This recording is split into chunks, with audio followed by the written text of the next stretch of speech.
Hello everyone, my name is Jasmine. Welcome to my channel. So today we're going to be covering the murder of Sylvia Likens. Now I'm hoping this is going to be a video series of unsolved mysteries, murders, anything really along those lines. So getting into today's topic, this is a murder of Sylvia Likens. I was inspired to do the story because I saw the movie An American Crime. I'm not sure if any of you have seen it, but if you have, then you know it's a terrible case. And just I want to put a disclaimer out there. It is a rough case to talk about. It does cover child abuse, torture. Sylvia was only 16 at the age of her murder, so she was a very young girl, and it is rough material to talk about. So just wanted to put that out there before I start getting into the case. So Sylvia Likens was born January 3rd, 1949, and she was born to Lester and Cecil, who were carnival workers. So because of the fact that they worked in a carnival, they moved around a lot. They traveled to a bunch of different places, but they couldn't take all their children with them. So Sylvia was actually born between two sets of fraternal twins. And at the time, right before this whole case starts, her and her sister Jenny were staying with their mother. They ended up being removed from her care because their mother got arrested for shoplifting. So this is when Lester, their father, stepped in and had to find a place for these two girls to stay because, again, he wasn't able to take care of them. Their siblings were staying with other family members, so they kind of had nowhere to put them, and he had no idea where to put them. So he decided he was going to confide in this woman, Gertrude. Gertrude was the mother of the girl's friend, Paula. So he went and spoke to her, told her that he would give her $20 a week. Now again, this is in the 60s, so $20 a week is a good amount of money to offer somebody. So Gertrude was, really excited about the fact that she would probably be receiving this amount of money for just boarding these two girls. She already had 6 children of her own. I guess she kind of figured that adding these two girls wouldn't make much of a difference, especially if she was going to get this money out of it. And she didn't have a stable job. She did ironing, she would fold clothes for the neighbors, but nothing really that brought her in a steady income. And with that many children, she really did need the help. So she accepted, and the girls, Sylvia and her younger sister Jenny, went to stay with Gertrude. So Gertrude was described as a haggard, depressed woman. She had been described as being depressed due to the fact that she had had failed marriages. Now again, this is in the 60s, so being a single mother, and let alone being a mother with 6 children, was a very big deal. And she fell into a depressive state because of that, and also because of the fact that she had 6 children, she had to try and raise them all on her own, and they kind of all did their own thing. Her house was described as being run by the children, essentially. And bringing in these two girls added in more stress, so the main reason she took them in was just for the money. So when Lester failed to send the payment on time, this is what started the whole cycle of abuse, because Gertrude retaliated against the two girls and decided that she was going to give them a whipping or a spanking with a paddle on their bare bottom because their father failed to send the payment on time. Now again, in this time period, corporal punishment, spanking kids and stuff really wasn't a big deal, so that really wasn't enough to raise alarms for anybody. None of the kids in the house felt that it was too much. They probably at some point had received a spanking themselves, but the payments kept coming late, or the payments would stop, or they wouldn't arrive when she wanted them to, so she began to get upset because in reality, the only reason she took them in was because she was going to be getting something in return. So of course, with cases that involve abuse, especially with kids, they usually tend to focus on one person or one child, and in this case, unfortunately, it was Sylvia. So Gertrude decided that she was going to hone all her anger and her issues and take them out on Sylvia. Sylvia was 16 at the time, as I mentioned earlier. And Paula, the eldest daughter, who again, remember, was Jenny and Sylvia's friend, she began to retaliate against Sylvia, and she began to punish her and hit her because of the fact that she was pregnant. So she was around the age of Sylvia, and she found out she was pregnant, which again is a big deal. It's a big deal to have a baby out of wedlock, and on top of that, be a teenager. So she retaliated against Sylvia, took out her anger on her. She would hit her in her genitals. She would tell her that she was pregnant, that she was a slut, and call her all these names because of I think her internalized fear and her anger at the fact that she was pregnant and she couldn't do anything about it. And of course Gertrude also went along with her because she already had a thing out for Sylvia in the first place. So because Gertrude and Paula were beating her and the beatings were getting worse, Paula was the oldest of her other 5 siblings. She kind of created this thing that made it feel okay for the other kids to hit Sylvia as well. They're now all partaking in beating poor Sylvia, and it's just very, very sad how they all felt that it was okay to do this to her. So they would push her down the stairs, they would hit her. There was one case where they said that Paula hit Sylvia so hard that she broke her wrist and she had to get a cast, and then she came back home and proceeded to beat her with her cast up until it was removed. So there was just so much anger that was being honed in on her for no particular reason. She just ended up being the unfortunate target. And at one point when they were friends, Sylvia had disclosed to Paula that she had had a boyfriend, so Paula used this and she gave this information to Gertrude as well, so Gertrude labeled her as being easy, as being floozy, and she accused her of being a prostitute. So she would sit there and read her like these sermons and preach to her basically about how she had committed such horrible sins, and Likens really had not committed even any of these things. I mean, we'll touch on this later, but it was determined that she actually was a virgin.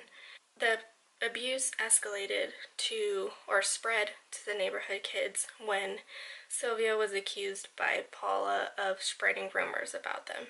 So Paula went and told friends and other girls that Sylvia had been saying that Paula and her younger sister Stephanie were easy and they would get around. So Stephanie is the second oldest, so Paula's younger sister, and Stephanie's boyfriend, who is a teenager by the name of Coy Hubbard, got involved in the abuse as well because he felt that she was spreading rumors about his girlfriend and he was very upset about it, and he decided he was going to step in and join in on the abuse as well, because at this point the whole household was beating on her at all times of the day. So they told him this and he agreed to go along with it because now he was angry that basically Sylvia was speaking about his girlfriend.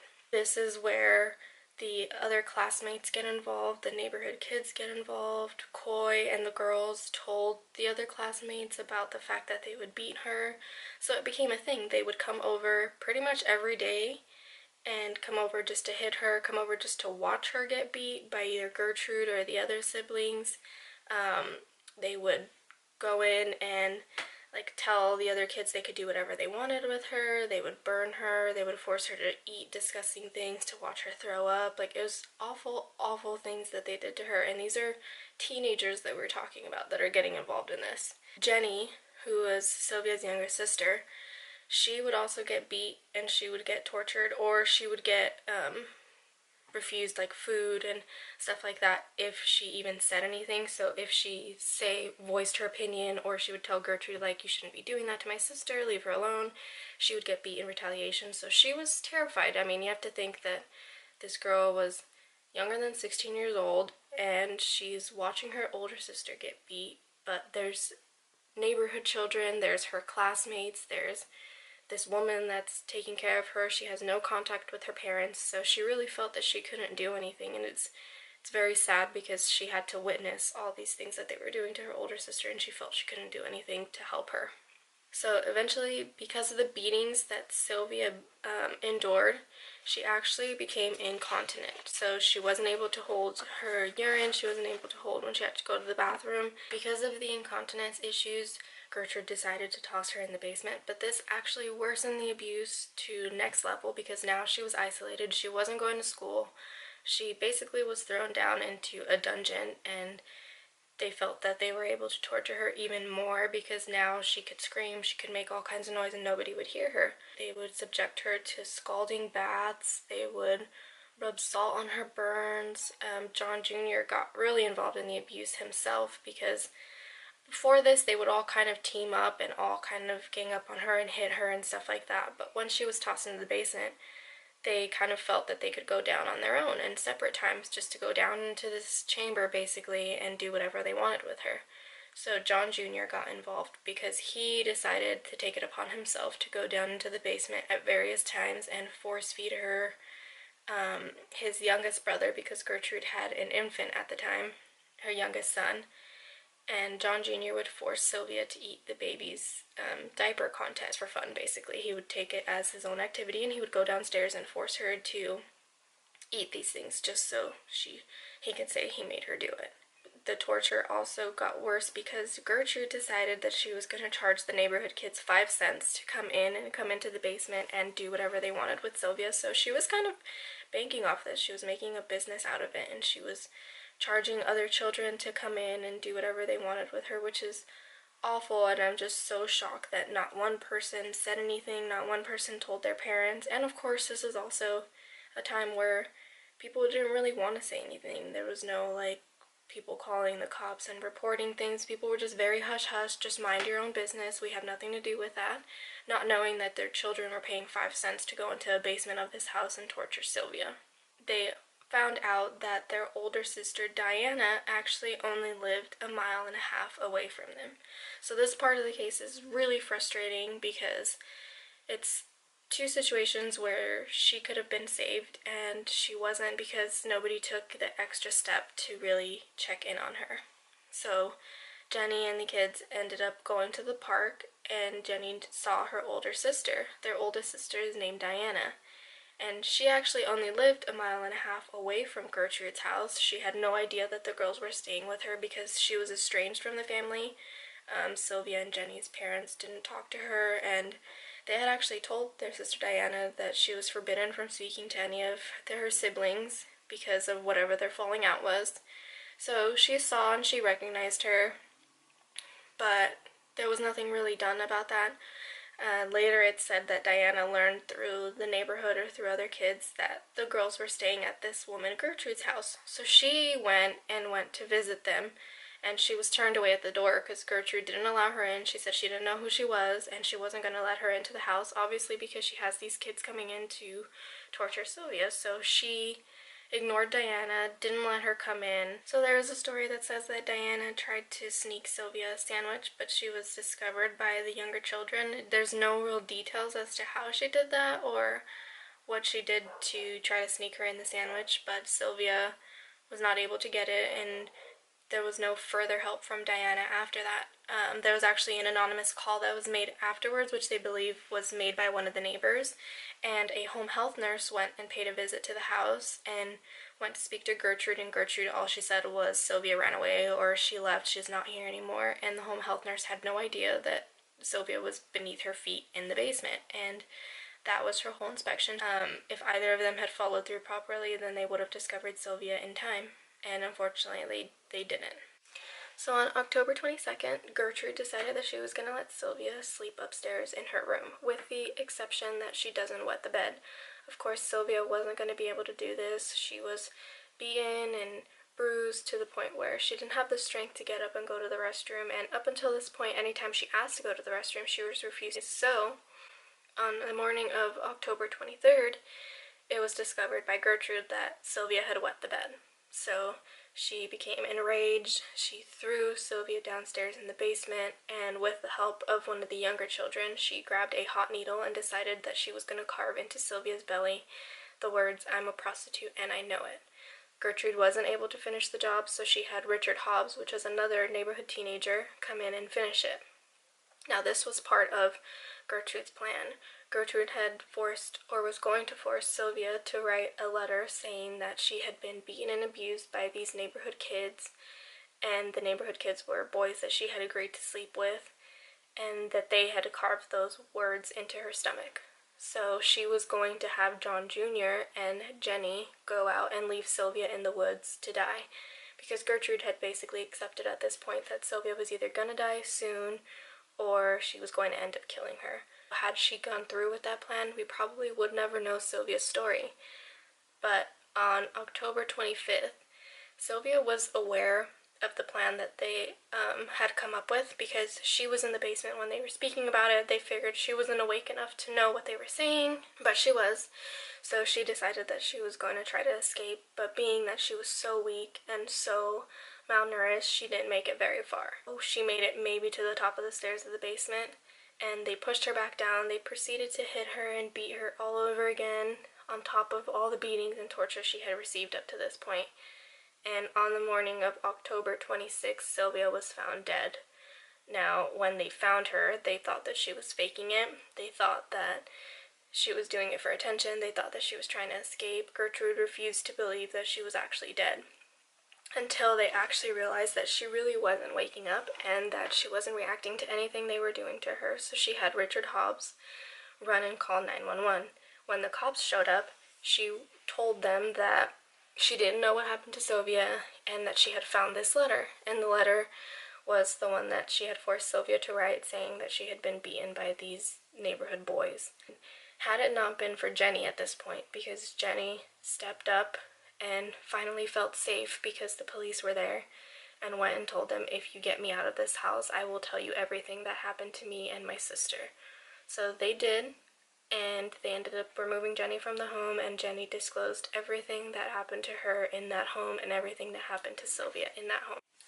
With Jenny telling the police the story and telling them everything that they had been through, they arrested Gertrude, Paula, Stephanie, John, Richard Hobbs, Coy Hubbard, and some of the other children from the neighborhood for participating or causing injury to person. So Jenny speaking up led to the arrest of all of these people, and once they did the autopsy on Sylvia, it came back saying that the official cause of death was brain hemorrhage or a subdural hematoma, so essentially bleeding in the brain that's associated with a traumatic injury, obviously showing that she had been beaten or hit in the head so severely that she died. And along with the brain hemorrhage, they also listed shock and malnutrition. So they were able to see that Sylvia had endured a long period of time without any care, and she hadn't been fed in such a long time. She had been beat. Obviously, her body was in terrible condition. She had burns. She had this scarring all over her stomach. So they knew that she had been through so much more than Gertrude alluded to at the time of the arrests. So the trial was highly publicized. Everyone wanted to know what was happening in this case. People that had no idea that this was happening in their local communities, people from all over the state of Indiana wanted to know if this woman was going to pay for what she had done to this child, because at this point it had got out that Sylvia had been tortured and came from a torture house. So Gertrude denied any wrongdoing. She denied any participation in the event. She claimed that she was depressed, that she had no idea what was going on, that the medications that she was taking had her too drugged, that she was in a drugged state, and that her house was overrun by all the kids that would come over, so that it was impossible for her to keep track of what they were doing. But ultimately, Gertrude ended up being convicted of first-degree murder and was sentenced to life. Paula, because she also had taken such a big part in the abuse and torture of Sylvia, she was convicted of second-degree murder and life. Coy and Richard were convicted of manslaughter. John was also convicted of manslaughter, and they all served 2 years of their sentence. So Coy, John Jr., and Richard were all released in 1968. In 1985, Gertrude was up for parole. Now, because she had been known as a model prisoner, there was a good chance that she was going to get out, but a lot of people protested. They gathered about 40,000 signatures to try to protest her release and have the prison system keep her in, but she ultimately ended up being released at the age of 56, which was on December 4th, 1985, and Gertrude changed her name to Nadine von Fossen, and she lived in obscurity in a small town until 5 years later she died of lung cancer. So just some updates on the children that were involved. I looked into what happened to some of them, if some of them were still living, and I found some sites, took some notes. So Jenny died June 23rd, 2004. She actually died of a heart attack at the age of 54. Richard Hobbs died January 2nd, 1972. He actually died at the age of 21, only 4 years after he was released. Just remember, he only served a 2-year sentence, but he ended up dying 4 years after that from cancer. John Jr. died May 19, 2005 at the age of 52 from diabetes. Coy Hubbard, who was Stephanie's boyfriend at the time, was in and out of prison. He became a troublemaker, and he ended up later being tried for the murder of 2 men. and he died of a heart attack in June 23rd, 2007. He was age 56. Paula, she actually had her baby while she was in prison because remember she was pregnant during the time of Sylvia's murder, and she had her baby. Her baby was adopted. When she was released, she remarried, had another 2 children, and then she actually went on to work in a school district. But in 2012, so this was fairly recent, they discovered who she was and what she was involved in, so she was fired, and there really is no other updates after that, so I'm assuming she just stayed in obscurity in a small town wherever she lives, and there's really nothing else after that about her. Stephanie, her case ended up being dropped. Now, I didn't mention anything about her trial because of this. Her case was dropped because of the fact that she turned in evidence against her other siblings, so she basically struck a deal with the police and said that if I give you all this information, you won't try me, and they agreed. She became a school teacher. She's married, has her kids, and I mean, it seems like she lives a fairly normal life where she is at. And as far as the other kids, the other younger children that weren't given their names, but they had also been arrested at the time, their injury to person charges had been dropped because they felt that they didn't take on a large role as the other kids did in Sylvia's murders. Their case was dropped as well. And then going into this case, just a little weird twist towards the end. So in May 10th, 2015, their oldest sister Diana, the one who lived about a mile and a half from where they did at the time, her and her husband were reported missing after leaving the Valley View Casino in California. Now, I actually remember hearing about this on the news, which is really weird. I had no idea that this was even connected until I was reading about it. They ended up being found and they were fine, but they claimed that they got lost on the way home. The final update I would give is on the house. The house stood vacant and run down for many, many years. They tried to turn it into several different things, but it never really worked out, so they demolished it in April 23rd, 2009. And now it's actually a church parking lot. They left a tall block of granite, which was dedicated in June 2001 as a memorial in Indianapolis, Indiana for Sylvia, and several hundred people attended her memorial.